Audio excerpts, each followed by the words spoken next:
parasitológica.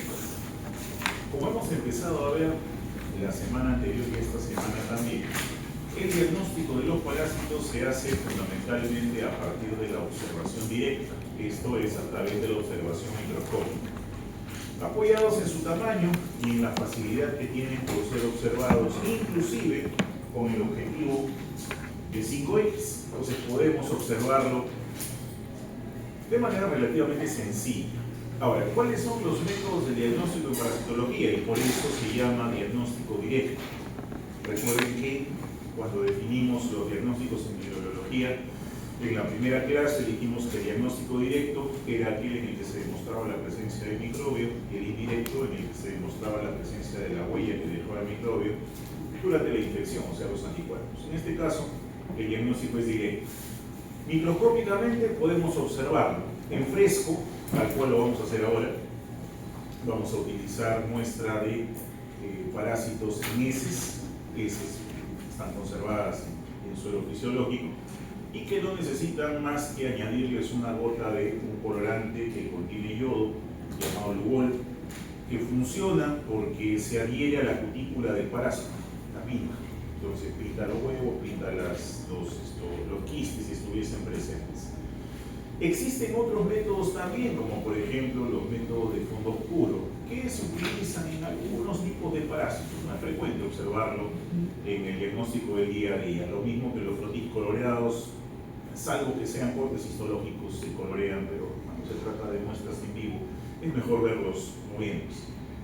Los cultivos también son raros, no suele hacerse salvo que sea investigación, pero para diagnóstico más nos quedamos con el examen fresco, excepto en el senodiagnóstico, que como veremos en el caso de trypanosoma, sí es necesario para demostrar la presencia del parásito en el intestino del animal que actúa como hospedero intermediario, en este caso el triatomía.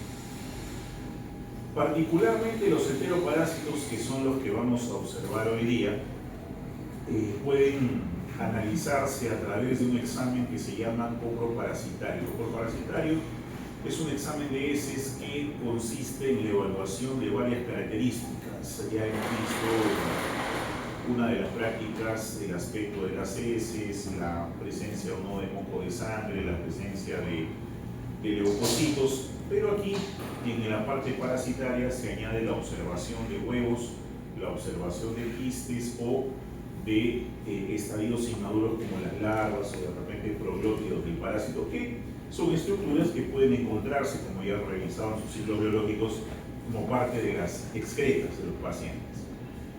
En algunos casos, la muestra puede provenir de la aplicación de una cinta adhesiva en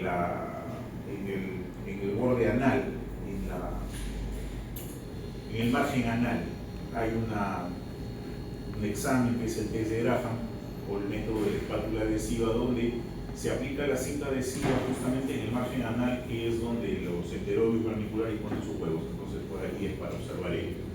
La aspiración duodenal es un procedimiento que se reserva para aquellos parásitos que pueden rescatarse el duodeno y que son difíciles de observar en las heces, por ejemplo llave.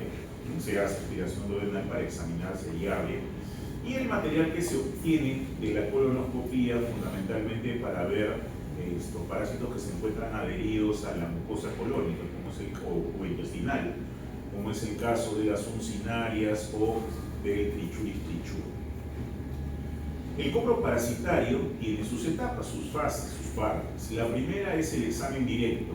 ¿En qué consiste el examen directo? En observar, cargar una parte de la muestra de ese paciente, solubilizarla, disolverla en suelo fisiológico y a partir de ahí observarla como una laminilla tubular objeto. Pero también existen otros métodos que lo que hacen es concentrar la muestra, o sea, en vez de examinar toda la cantidad de muestra que traen, lo que se hace es tratar de concentrar los elementos que nos interesan, que son los formes, a través de técnicas de sedimentación, por ejemplo, en la cual se deja que los huevos de parásito caigan hacia el fondo, o los de flotación, en los cuales se añade un compuesto con una densidad mayor a la del huevo del parásito, que es el sulfato de zinc, lo que hace que los huevos suban y floten y luego se recuperan con con una espátula, o también la observación de las larvas, si es que el estadio del parásito es el adecuado. Y el examen macroscópico que se realiza cuando tenemos un espécimen adulto. A veces el paciente, después de haber obtenido tratamiento con el antiparasitario, termina eliminando parásitos vivos, o sea, enteros, completos, y eso se puede ver también. El examen directo en fresco es el que vamos a hacer ahora. Vamos a colocar en nuestra lámina portaobjetos una gota del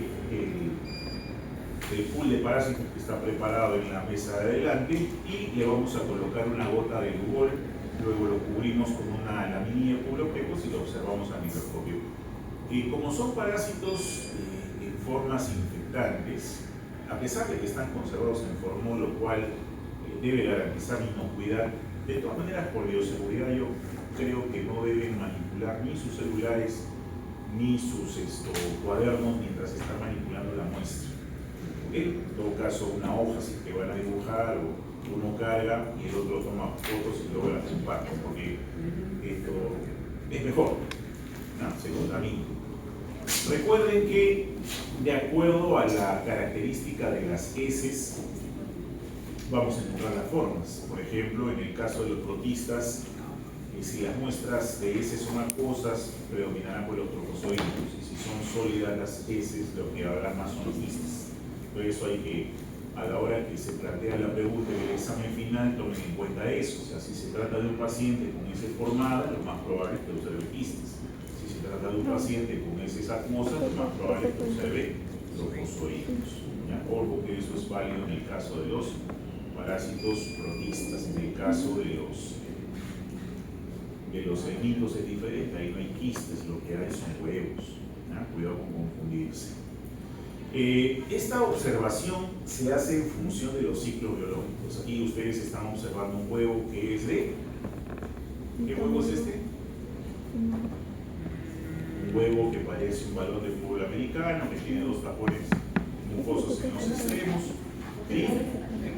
No, la fasciola tiene solo un opérculo, no dos. El que tiene dos opérculos o dos aberturas se llama trichuris, así se llama.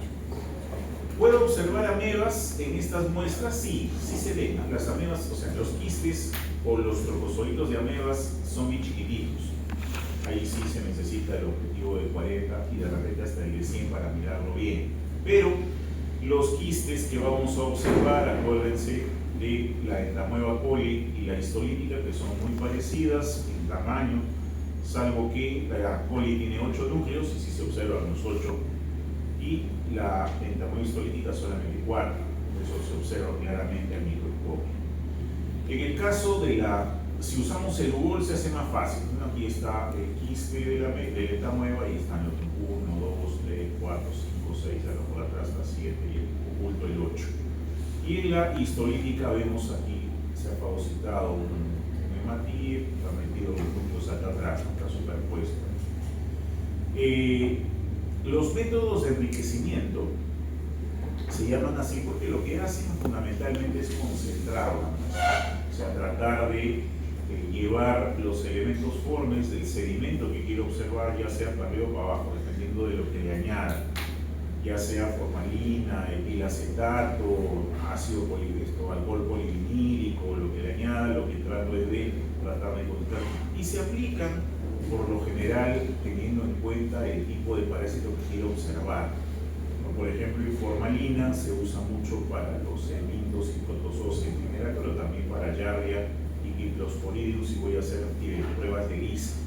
En cambio, la formalina con etilacetato lo uso mucho para las tinciones ácido alcohol resistentes, que es para Piplosporidium, Isospora y Ciclospora, que son microbios, parásitos protistas del grupo de las coccidias. El huevo de Ascaris, que lo hemos visto también ayer, con su apariencia mamelonada, con su embrión adentro. Hola, gracias. ¿Cómo está? Ya sea el huevo fértil, con sus 3 capitas, o el infértil también, se pueden ver los dos, inconfundibles en realidad. El huevo de anquilostoma, que es bien raro, el que observamos más el de Necato, que es bien parecido, se ven los núcleos adentro, la envoltura delgada, este tiene 3 capas, están las 3 capas bien puestas con sus mamelones correspondientes. Extinción, no vamos a ver extinciones hoy día. Criptosporidium ya lo vimos la semana pasada, ¿se acuerdan? En el epitelio intestinal estaban metidos los criptosporidium en sus etapas de merontes, haciendo los merontes, haciendo los porozoitos, conformando los merontes de tipo 1 y tipo 2 antes de diferenciarse en macro y microgámetos. La tinción con safranina, que también se usa para el criptosporidium, la de Zell-Nielsen, que también se usa. De hecho, la de Zell-Nielsen es la más utilizada, comparte mucho en su parte externa la estructura de la micobacteria, por eso que se usa la tinción de Zell-Nielsen. Las tinciones de inmunofluorescencia para algunos microbios de difícil observación, como la Yardia, por ejemplo. Ya están aquí los de Yardia, que son los grandes, los chiquitos, que son criptosporidium, también se puede utilizar. Y algunas otras tinciones, como la tinción cromotropa para las microsporidias. Esta es la espátula adhesiva. Esta es una espátula que tiene en ambos lados un pegamento que sirve justamente para que los huevos de Enterobius que están acá se puedan adherir a ellas. Esta espátula se aplica directamente en el margen anal.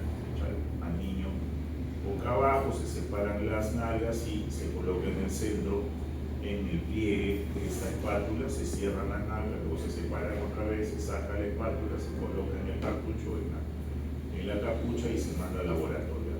Ahí vamos nosotros a colocarlo en la lámina y observar la morfología de los huevos, que también son inconfundibles, los huevos de Enterobius reticulares. Esto lo hemos visto la semana pasada, la muestra de biopsia intestinal con las formas trofozoíticas de Yardia, las tinciones ya fijadas. Y lo que sí, esta parte sí la vamos a ver en la siguiente semana todavía, los parásitos hemotisular, malaria fundamentalmente y Trypanosoma, donde se añade la gota gruesa, se añade el seno diagnóstico también en su observación, ¿verdad? Cómo se hace el frotis, a partir de la gota de sangre se extiende.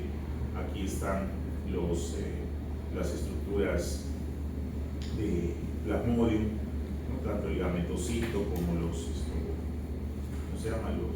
merozoitos, formando los exisondes de malaria. En la gota gruesa igual se observa una gota de sangre que se extiende en una lámina por completo, luego se tiñe para poder observar lo que se logra con esto, romper los hematíes y ver las formas parasitarias sueltas, ¿no? de plasmodium fundamentalmente. El seno diagnóstico, que se utiliza para el Trypanosoma, toda vez que el vector biológico es el triatomino, entonces se crían triatominos en cautiverio y las formas juveniles se colocan en el brazo del paciente. Obviamente el triatomino está sano y al momento de alimentarse el triatomino con sangre chupa la sangre del paciente, la absorbe. Si el paciente estuviese infectado, el triatomino va a absorber las formas infectantes, los tripamastídotes.